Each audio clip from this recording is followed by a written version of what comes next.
Hare Krishna, Radhe Radhe. I hope आप अच्छे होंगे, स्वस्थ होंगे।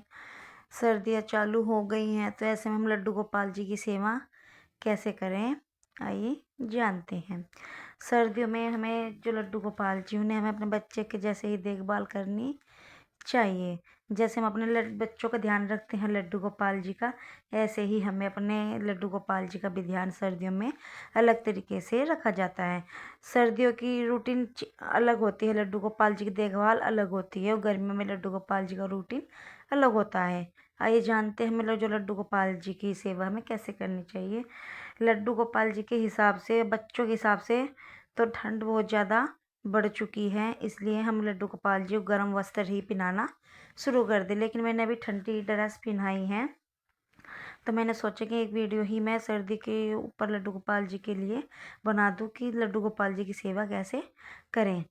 और लड्डू गोपाल जी को हमें सुबह के टाइम गुनगुना पानी में ही नहलाना चाहिए। तुलसी पत्ता डालकर, आप फूल भी डाल सकते हैं, लेकिन आप तुलसी पत्ता डालकर, गंगा जल डालकर भी लड्डू गोपाल जी को नहला सकते हैं। फिर कोई त्योहार एकादशी आती है, तो उसमें आप लड्डू गोपाल जी को पंचामृत से स्नान कर सकते हैं। फिर रोजाना रूटीन में आप तुलसी पत्ता डालकर लड्डू गोपाल जी को गुनगुने पानी में आप लड्डू गोपाल जी का आप स्नान करा सकते हैं।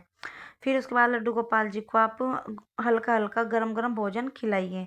लड्डू गोपाल जी के पास थोड़ा सा अंगीठी बना लीजिए। अंगीठी में थोड़ी सी कोयले आते हैं, बने बनाए आते हैं, उपले भी आते हैं, और लकड़ी भी आती है, तो उन लड्डू गोपाल जी के सामने रख दे, ताकि हल्की हल्की लड्डू गोपाल जी को ताप जाती रहे।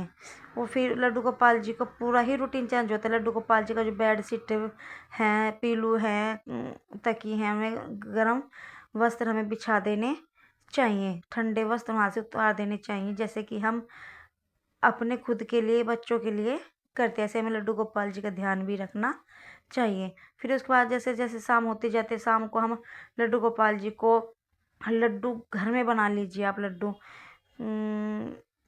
पंचमेवा डालकर लड्डू गोपाल जी के लिए आप भोग लगा सकते हैं, लेकिन तुलसी पत्ता जरूर डालकर। लड्डू गोपाल जी को गरम गरम वस्त्र पहनाइए, लेकिन लड्डू गोपाल जी के हिसाब से मैं जो भी वस्त्र कम पड़ेंगे तो मैं लड्डू गोपाल जी के वस्त्र बना लूँगी, लेके आऊँगी। और जो सर्दियों के कपड़े हैं मैंने निकाल ली हैं लड्डू गोपाल जी के। फिर उसके बाद आप लड्डू गोपाल जी का रात का शयन कैसे करें। रात को लड्डू गोपाल जी के अब सरसों का तेल भी आता है, उसकी भी लड्डू गोपाल जी गुनगुने गरम करके आप लड्डू गोपाल जी की मालिश कर सकते हैं। इत्र की सेवा दे सकते हैं लड्डू गोपाल जी को। फिर उसके बाद आप लड्डू गोपाल जी को गुनगुना दूध दीजिए, और गुड़ और दूध दीजिए आप गुड़ के साथ।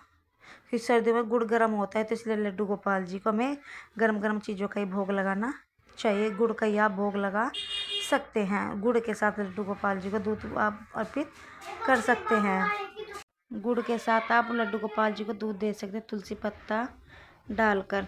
या फिर आप जो उन्हीं लड्डू गोपाल जी को ड्रेस से दिन में पहनाए रखते हैं, फिर उसी में आप सुला सकते हैं, या फिर आप लड्डू गोपाल जी की ड्रेस चेंज भी कर सकते हैं। हरे कृष्णा, राधे राधे।